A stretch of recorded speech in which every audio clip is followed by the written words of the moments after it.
आज बसपा सुप्रीमो मायावती ने अपना 70वां जन्मदिन मनाया, लेकिन इस मौके पर मायावती ने 2027 में होने वाले यूपी विधानसभा चुनाव को लेकर बड़ा सियासी संदेश दिया है, जिसके बाद यूपी में फिर से जातिगत वाली सियासत की चर्चा तेज हो गई है। क्या है 2027 को लेकर मायावती का बयान और प्लान, इस रिपोर्ट में देखते हैं।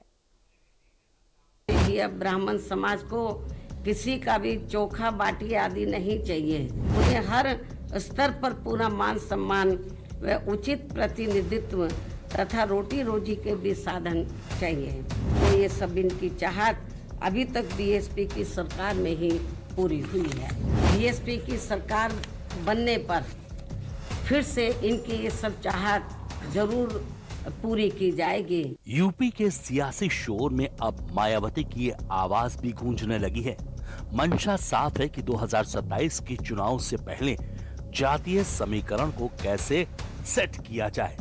सामने ताजा मुद्दा ब्राह्मण समाज का दिखाई दिया तो मायावती ने भी अपने हित को साधते हुए ब्राह्मण समाज को बसपा का निमंत्रण देने में वक्त जाया नहीं किया। हालांकि मायावती सपा की सियासत से एक कदम आगे बढ़कर क्षत्रिय और दलित समाज को भी साधने की कोशिश करने लगी। राजधानी लखनऊ में अकेले बीजेपी के ही नहीं बल्कि सपा व कांग्रेस के भी ब्राह्मण समाज के सभी विधायकों तथा सरकार के मंत्री आदि ने भी एक जगह इकट्ठा होकर अपने ब्राह्मण समाज की वर्तमान बीजेपी की सरकार में भी हर स्तर पर हो रही उपेक्षा तथा इन पर आए दिन हो रही जुल्म जाति आदि को भी लेकर काफी चिंता व्यक्त की गई है और ये स्वाभाविक भी है। यहाँ ब्राह्मण समाज को भी कांग्रेस, बीजेपी व सपा आदि इन पार्टियों के किसी भी बहकावे में नहीं आना चाहिए। वैसे भी अब ब्राह्मण समाज को किसी का भी चोखा बाटी आदि नहीं चाहिए और न ही वे किसी की धमकी से भी डरने वाले हैं, बल्कि उन्हें हर स्तर पर पूरा मान सम्मान व उचित प्रतिनिधित्व तथा रोटी रोजी के भी साधन चाहिए। साथ ही इनके ऊपर कोई भी जुर्म जाति आदि नहीं होनी चाहिए। जो ये सब इनकी चाहत अभी तक बीएसपी की सरकार में ही पूरी हुई है। बीएसपी की सरकार बनने पर फिर से इनकी ये सब चाहत जरूर पूरी की जाएगी। इनके साथ साथ क्षत्रिय व वैश्य समाज आदि के भी हित व कल्याण का तथा इनकी सुरक्षा आदि का भी हर मामले में पूरा ध्यान रखा गया है और आगे भी रखा जाएगा।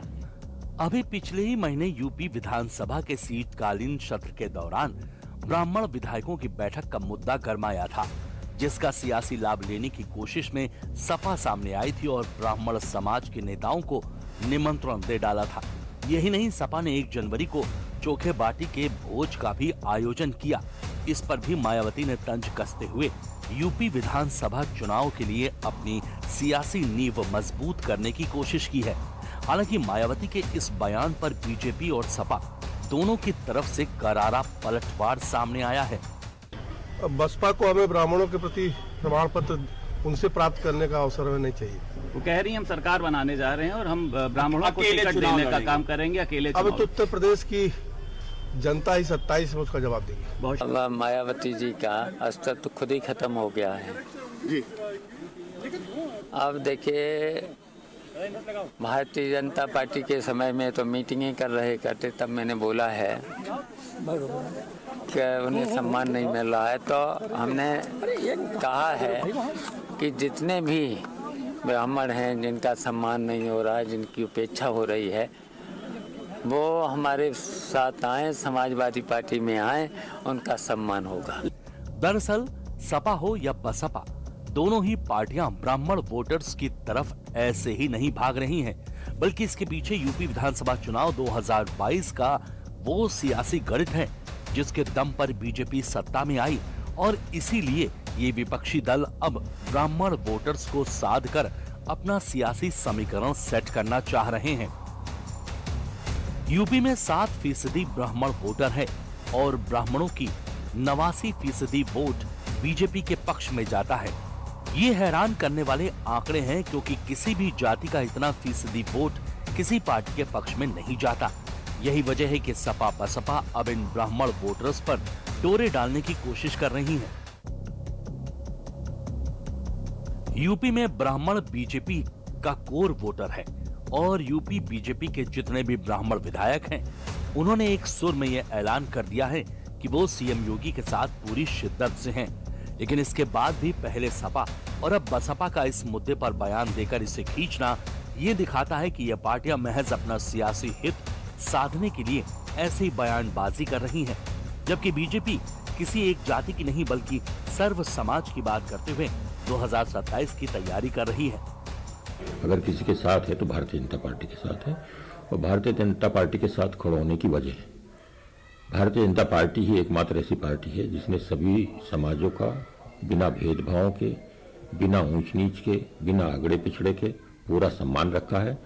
सबको सुरक्षा, सबको सम्मान और सबको सहयोग का काम अगर किया है तो भारतीय जनता पार्टी ने किया है।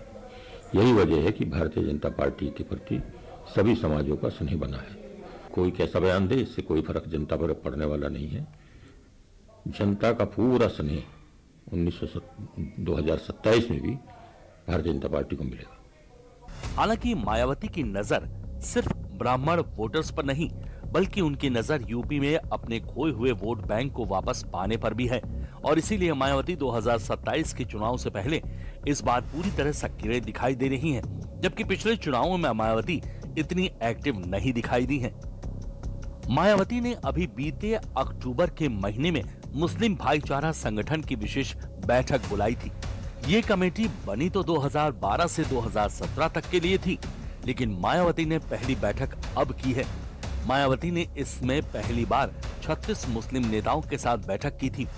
इस बैठक में यूपी के 75 जिलों के जिला अध्यक्ष समेत करीब 450 नेता शामिल हुए, जिसमें मायावती ने MD फैक्टर यानी मुस्लिम दलित को मजबूत करने पर जोर दिया था। यही नहीं, 9 अक्टूबर को दलित समाज से जुड़ा कार्यक्रम भी हो चुका है।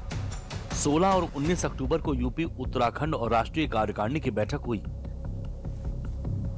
राजनीतिक विश्लेषक मानते हैं कि मायावती 2027 विधानसभा चुनाव से पहले सोशल इंजीनियरिंग यानी 2.0 को धार देने में जुटी हैं।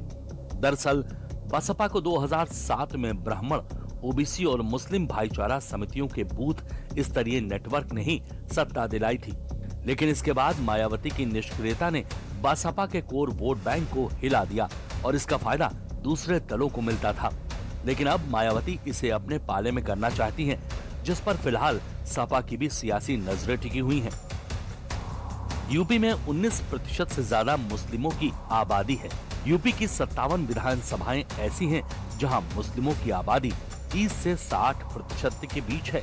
यही कारण है कि मुस्लिम वोटरों पर कांग्रेस, सपा की तरह बसपा की नजर गड़ी हुई है। लिहाजा इनकी सियासी लड़ाई के कारण कई बार वोटर स्प्लिट होता भी दिखाई दिया है।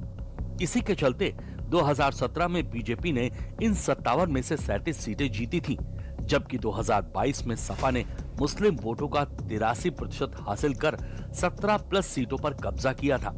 2024 में लोकसभा चुनाव और 2024 के विधानसभा उपचुनाव में भी इन सीटों पर मुस्लिम वोट निर्णायक रहे थे। कुंदर की सीट पर 7% मुस्लिम में बीजेपी ने जीत हासिल करके सबको चौंका दिया था। मायावती की संजीदा का अंदाजा इस बात से लगाइए कि अभी हाल ही में बसपा ने अपने वरिष्ठ मुस्लिम नेता शमसुद्दीन राइन को पार्टी से निकाल दिया था। उन पर गुटबाजी और अनुशासनहीनता का आरोप लगा था। बताया जाता है कि मायावती ने उन्हें 37 बार फोन किया, लेकिन राइन कॉल रिसीव नहीं कर पाए। अब इस घटना के बाद बसपा के अंदर इसे मुस्लिम वर्ग ने नए चेहरे लाने और पुरानों को किराने करने की रणनीति माना जा रहा है। इससे ये संदेश भी जाएगा कि बसपा के दरवाजे मुस्लिम समाज के लिए खुले हैं, और अगर मायावती की ये चाल सियासी बिसात पर सही हुई तो बसपा को यूपी के उन 14 जिलों में फायदा हो सकता है जहां मुस्लिम आबादी सबसे ज्यादा है। यूपी में सबसे ज्यादा मुस्लिम आबादी मुरादाबाद, रामपुर, सहारनपुर, शामली, बिजनौर, मुजफ्फरनगर, अमरोहा, बलरामपुर, बरेली, मेरठ, बहराइच, हापुड़, संभल और श्रावस्ती में है। यानी बसपा मुस्लिम और दलित वोट बैंक के साथ अब ब्राह्मण वोट बैंक को भी साधना चाहती है, मगर उसकी ये कोशिश सिर्फ बयानबाजी तक ही दिखती है। हालांकि मायावती जिस तरह से सक्रिय हुई हैं, इसके बाद अगर बसपा का जादू चला तो इसका असर सपा के पीडीएफ फॉर्मूले पर होना तय माना जा रहा है, क्योंकि सपा का पीडीएफ फॉर्मूले की अहम कड़ी यही समुदाय है।